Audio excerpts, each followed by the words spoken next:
Assalamualaikum warahmatullahi wabarakatuh. Innal hamdalillah nahmaduhu wa nasta'inuhu wa nastaghfiruhu wa na'udzu billahi min shururi anfusina wa sayyiati a'malina may yahdihillahu fala mudilla lahu wa man yudlilhu fala hadiya lahu. Asyhadu an la ilaha illallah wahdahu la syarika lahu wa asyhadu anna Muhammadan abduhu wa rasuluhu la nabiyya wa rasula ba'dah. Qala Allah ta'ala fi kitabihil karim a'udzu billahi minasy syaithanir rajim. Ya ayyuhalladzina amanu taqullaha haqqa tuqatih wa la tamutunna illa wa antum muslimun. Alhamdulillah, kita bersyukur kepada Allah Subhanahu wa taala. Allah masih memberikan kepada kita kehidupan sehingga kita masih bisa terus memperbanyak taubat kita kepada Allah Subhanahu wa taala, memperbanyak minta ampun kepada Allah Subhanahu wa taala atas dosa-dosa kita yang bertumpuk-tumpuk, atas dosa-dosa kita yang sangat banyak. Salawat dan salam semoga senantiasa terlimpahkan kepada Nabi Muhammad sallallahu alaihi wasallam, Nabi yang harus kita ikuti kehidupannya, Nabi yang harus kita cintai lebih dari cinta kita kepada apapun dan siapapun di dunia ini. Para jemaah yang dirahmati oleh Allah Subhanahu wa taala, sebelum kita masuk ke dalam materi di dalam kitab Riyadhus Shalihin, di dalam bab sabar ini, kita mulai dengan membacakan hadis yang beberapa waktu yang lalu sudah dibacakan, bahwa Allah Subhanahu wa taala itu lebih sayang kepada hambanya dibandingkan kasih sayang seorang ibu kepada anaknya. Jadi kasih sayang Allah itu melebihi kasih sayang ibu kepada anaknya. Untuk ukuran cinta, kasih sayang antara manusia dan manusia, yang paling tinggi adalah cinta atau kasih sayang dari ibu kepada anaknya. Tetapi Allah Subhanahu wa taala kasih sayangnya lebih daripada kasih sayang ibu kepada anaknya. Sebagaimana dalam hadis Rasulullah sallallahu alaihi wasallam bersabda, "Allah arhamu bi'ibadihi min hadhihi biwaladiha." Allah lebih sayang kepada hambanya daripada seorang ibu kepada anaknya.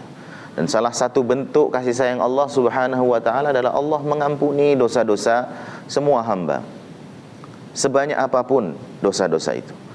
Dalam hadis qudsi Allah Subhanahu wa taala berfirman, "Ya bani Adam, law balaghat dhunubaka 'anana as-sama' thumma astaghfartani ghafartu laka wa la ubali." Wahai anak Adam, ketika engkau datang kepadaku dengan dosa setinggi langit, kemudian kau minta ampun kepadaku, maka aku akan mengampuni dan aku tidak peduli lagi terhadap dosa-dosamu. Maka lihat bagaimana Allah Subhanahu wa taala mengampuni dosa seorang hamba sebanyak apapun dosa-dosanya.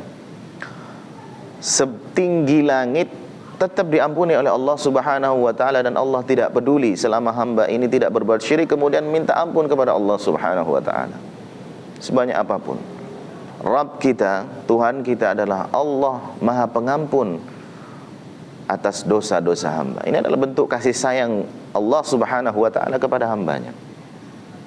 Begitu juga salah satu bentuk kasih sayang Allah Subhanahu wa taala kepada hambanya adalah Allah Subhanahu wa taala memberikan pahala-pahala kebaikan, ganjaran-ganjaran melebihi apa yang kita amalkan, para jemaah yang dirahmati oleh Allah Subhanahu wa taala. Dalam hadis Rasulullah sallallahu alaihi wasallam bersabda, "Man hamma bihasanatin falam ya'malha kutibat lahu hasanatan." Allah Subhanahu wa taala tetap mencatat kebaikan ketika orang-orang itu berniat untuk berbuat kebaikan. Seperti hari ini ketika Ustadz Zainal berniat untuk mengisi kajian, akan tetapi tadi sepeda terkunci di kamar, kemudian yang bawa kunci belum bangun, ini tetap dicatat oleh Allah Subhanahu wa taala. Ketika beliau sudah berniat mengisi kajian, kemudian qadarullah dia tidak bisa berangkat ke kajian pagi ini karena ada hal yang dia tidak sengaja, maka tetap dicatat. Ini adalah bentuk kasih sayang Allah Subhanahu wa taala kepada hambanya. Ketika seorang mau bersedekah kemudian anaknya sakit, kemudian nggak jadi sedekah karena buat berobat anaknya, maka ini tetap dicatat sebagai satu pahala, para jemaah yang dirahmati oleh Allah Subhanahu wa taala. Itulah salah satu rahmat Allah Subhanahu wa taala. Kemudian kata Rasulullah sallallahu alaihi wasallam, "Wa man hamma bihasanatin fa'amilaha kutibat lahu 'ashran ila 700 dhi'fin." Ketika dia berniat sesuatu kemudian mengamalkannya, maka dia mendapatkan 10 pahala minimal itu. Ketika kita beramal saleh, beribadah kepada Allah Subhanahu wa taala, Allah mencatat 10 kebaikan itu minimal, sampai kepada 700 kali lipat kebaikannya. Allah Subhanahu wa taala juga menegaskan man jaa bil hasanatin falahu asyru amsalihha. Falahu asyru amsalihha. Ketika kita melakukan satu kebaikan, maka akan mendapatkan balasan 10 kali lipatnya. Itu minimal. Ini adalah bentuk kasih sayang Allah Subhanahu wa taala kepada hambanya. Maka para jamaah yang dirahmati oleh Allah Subhanahu wa taala, di dalam hadis ini, di dalam bab sabar dalam kitab Riyadhus Shalihin ini juga bentuk kasih sayang Allah Subhanahu wa taala. Rasulullah sallallahu alaihi wasallam bersabda dalam hadis, kita masuk dalam bab ini, dalam bab sabar ini kita masuk ke dalam hadis, ajaban li amril mu'min inna amrahu kullahu lahu khaira wa laysa dhalika li ahadin illa lil mu'min in asabathu sarra syakara fakana khairan lah wa in asabathu dharra sabara fakana khairan lah. Kata Rasulullah sallallahu alaihi wasallam, sungguh ajib, sungguh menakjubkan, sungguh mengagumkan urusan orang mukmin, sungguh menakjubkan perkaranya orang mukmin, hidupnya orang mukmin ini. Semua urusannya, semua perkara hidupan, semua urusan dan perkara kehidupannya itu baik baginya. Dan hal ini tidak didapatkan kecuali hanya di dalam orang-orang mukmin, hanya dalam orang-orang muslim yang beriman kepada Allah Subhanahu wa taala. Tidak didapatkan kepada umat yang beragama lain. Tidak didapatkan kepada orang-orang kafir, tidak ada. Hanya di dalam orang mukmin. Hanya orang mukmin yang mendapatkan kebaikan dalam seluruh urusan hidupnya, perkara hidupnya, dia mendapatkan kebaikan. Kepada jamaah yang dirahmati oleh Allah Subhanahu wa taala, Rasulullah sallallahu alaihi wasallam melanjutkan, in asabathu sarra syakara fakana khairan lah. Jika dia mendapatkan kebaikan, mendapatkan kesenangan, mendapatkan kenikmatan, maka dia bersyukur kepada Allah Subhanahu wa taala, dan itu adalah baik baginya. Baik baginya. Jadi bersyukur. Ketika seseorang dalam hidupnya mungkin dia tidak pernah berhutang, ketika dia butuh apa-apa uang itu selalu ada, makan dia tidak pernah kekurangan, maka bersyukur kepada Allah Subhanahu wa taala. Maka dia mendapatkan ganjaran dari Allah, mendapatkan pahala, mendapatkan kebaikan dalam kehidupannya. Ketika mungkin dia di dalam hidupnya jarang sakit, mentok sakitnya cuman flu, demam, cuman bereng saja, bersyukur kepada Allah Subhanahu wa taala.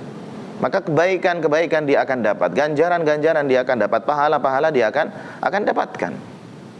Dan bersyukur, puncaknya bersyukur para jemaah yang dirahmati Allah Subhanahu wa taala.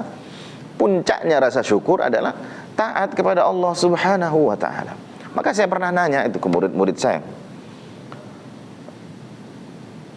anak-anak sudah bersyukur belum kepada Allah Subhanahu wa taala? Kalian sudah bersyukur apa belum kepada Allah Subhanahu wa taala? Mereka semua menjawab, sudah Ustaz, sudah. Kami sudah bersyukur kepada Allah Subhanahu wa taala. Kami sudah bersyukur atas nikmat yang telah diberikan oleh Allah Subhanahu wa taala kepada kita. Lalu saya tanya kepada mereka, kalau kalian sudah bersyukur kepada Allah Subhanahu wa taala, kalian kan mengatakan kalian bersyukur tadi pagi sholat subuh apa enggak? Dia bilang. Ketika ditanya dia bilang, ada yang menjawab, saya tadi pagi enggak sholat subuh, Ustaz. Maka kalian belum bersyukur. Kalian belum bersyukur kepada Allah Subhanahu wa taala. Kalau bersyukur kepada Allah Subhanahu wa taala, ya harus melaksanakan ketaatan kepada Allah. Bentuk syukur kita kepada Allah Subhanahu wa taala, kita sholat, ya kita tutup aurat kita, itu adalah bentuk rasa syukur kita kepada Allah Subhanahu wa taala. Maka syukur dengan tindakan kita, dengan amal kita. Bukan hanya mengucapkan alhamdulillah, alhamdulillah, tapi aurat kita terbuka, tapi kita tidak sholat, tidak memenuhi panggilan Allah Subhanahu wa ta'ala 5 kali dalam sehari, tidak kita penuhi. Maka yang seperti ini keliru. Maka syukur, sekali lagi yang paling puncak, yang paling benar adalah syukur kepada Allah Subhanahu wa ta'ala dengan melaksanakan perintah-perintah Allah dan menjauhi larangan Allah Subhanahu wa ta'ala. Maka ketika Allah Subhanahu wa ta'ala mengatakan kullu nafsin dha'iqatul maut wa nabluukum bisyarri wal khair fitnah wa ilaina turja'un, Allah Subhanahu wa ta'ala mengatakan, tiap-tiap yang berjiwa pasti akan merasakan mati. Kami akan menguji kalian dengan keburukan dan kebaikan sebagai cobaan yang sebenar-benarnya, dan hanya kepada kamilah kalian dikembalikan. Allah menciptakan kesenangan dan kesusahan itu sebagai ujian semua. Jadi kita diberikan kenikmatan, kesehatan terus, uang ini ada terus, kenikmatan, kesenangan itu selalu ada, maka itu ujian bagi kita. Kita ini menjadi manusia bersyukur atau tidak. Kemudian yang selanjutnya para jamaah yang dirahmati oleh Allah Subhanahu wa taala. Rasulullah sallallahu alaihi wasallam mengatakan, wa in asabathu dharra sabara fakana khairan lah. Jika dia ditimpa kesusahan, kepayahan, musibah, maka dia bersabar, maka dia baik juga kehidupannya. Baik. Maka bersabar ketika Allah Subhanahu wa taala menguji. Ketika Allah Subhanahu wa ta'ala memberikan ujian kepada hamba, sakit misalkan, dia nggak sembuh-sembuh sampai tahunan, maka Allah berikan kebaikan kehidupannya. Dia akan mendapatkan limpahan pahala, kebaikan kehidupannya di dunia dan di akhirat. Dia akan mendapatkan kebahagiaan para jemaah. Ketika dia bersabar menghadapi itu, kebaikan-kebaikan yang akan dia dapat. Kita lihat saudara-saudara kita, ada yang sakit tahunan, ada yang setiap seminggu 2 kali dia cuci darah misalkan, ada yang sakit macam-macam. Ketika dia bersabar, maka para jamaah, sekali lagi kebaikan-kebaikan yang dia dapat. Ada yang saudara-saudara kita yang kekurangan harta, mungkin seminggu sekali dia makan sate ayam atau sate kambing, atau mungkin 1 bulan sekali dia hanya makan seperti itu. Setiap hari dia kekurangan makannya, setiap hari dia makan mie instan mungkin. Sabar ketika Allah Subhanahu wa ta'ala memberikan ujian-ujian kehidupan ini, maka kebaikan yang akan didapat para jamaah. Jangan sampai kita mengeluh kepada Allah, mencela keadaan kita. Ketika kita nggak punya duit, ketika kita makan kurang-kurang, ya Allah, saya tahunan hidup kok seperti ini. Saya sudah umur 40 tahun tapi saya masih miskin saja. Jamaah, itu ketetapan Allah, itu ujian, itu takdir Allah Subhanahu wa ta'ala. Sabar. Kalau kita sabar, maka jamaah akan mendapatkan kebaikan-kebaikan di dunia dan di akhirat.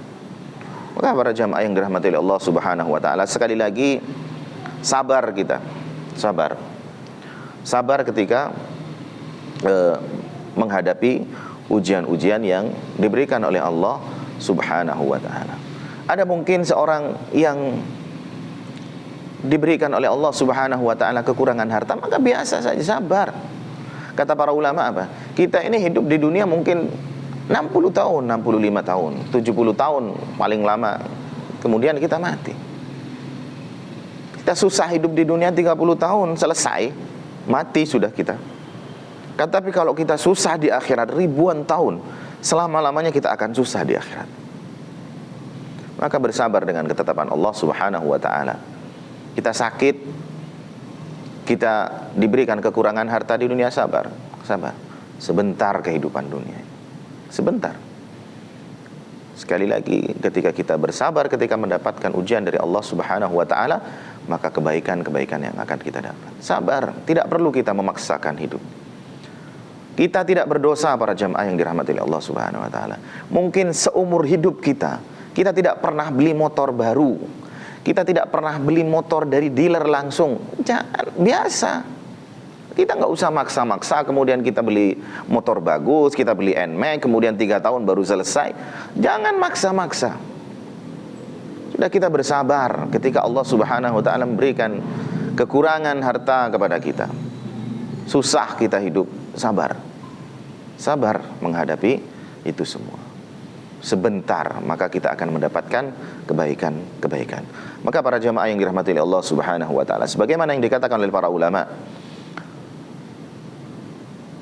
kaum muslimin yang sejati, seorang mukmin yang sejati, orang Islam yang sejati adalah yang tidak terlepas dari 3 perkara, yang tidak terlepas dari 3 keadaan, yang merupakan tanda kebahagiaan kehidupannya di dunia maupun di akhirat.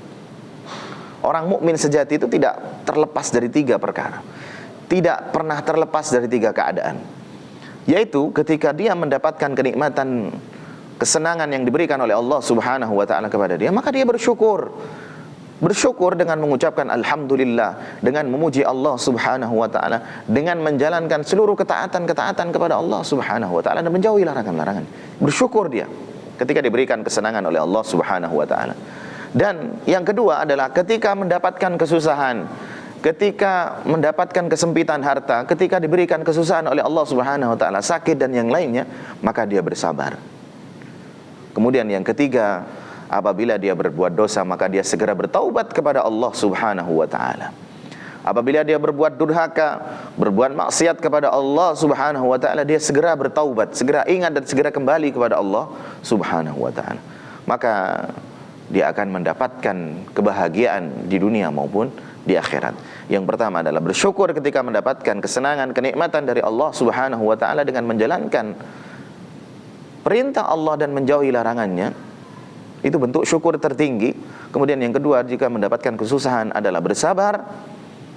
Kemudian yang ketiga, ketika dia berbuat dosa, berbuat durhaka, berbuat maksiat, dia segera bertaubat kembali kepada Allah Subhanahu wa taala, maka dia akan mendapatkan kebahagiaan.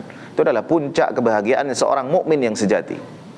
Tidak terlepas dari tiga keadaan, tidak terlepas dari tiga hal itu. Maka sekali lagi, bersabar ketika Allah Subhanahu wa taala memberikan kesusahan, ketika Allah menguji dengan kesempitan harta, ketika Allah menguji dengan sakit, ketika Allah menguji dengan keadaan keluarga kita, anak-anak kita, istri kita, orang tua kita, kita bersabar kepada Allah Subhanahu wa taala. Insyaallah semua kehidupan kita penuh dengan kebaikan. Sesuai dengan sabda Rasulullah sallallahu alaihi wasallam, sungguh menakjubkan, ajaban li amril mu'min. Menakjubkan, mengagumkan perkara orang mukmin, sabar dan syukur dan bertaubat ketika berbuat dosa. Hadza wallahu a'lam bishawab. Mudah-mudahan bermanfaat terutama bagi yang berbicara. Mudah-mudahan kita semua istiqamah mengikuti kajian-kajian, menuntut ilmu di masjid ini, bermajlis ilmu di masjid ini. Mudah-mudahan bermanfaat. Assalamualaikum warahmatullahi wabarakatuh.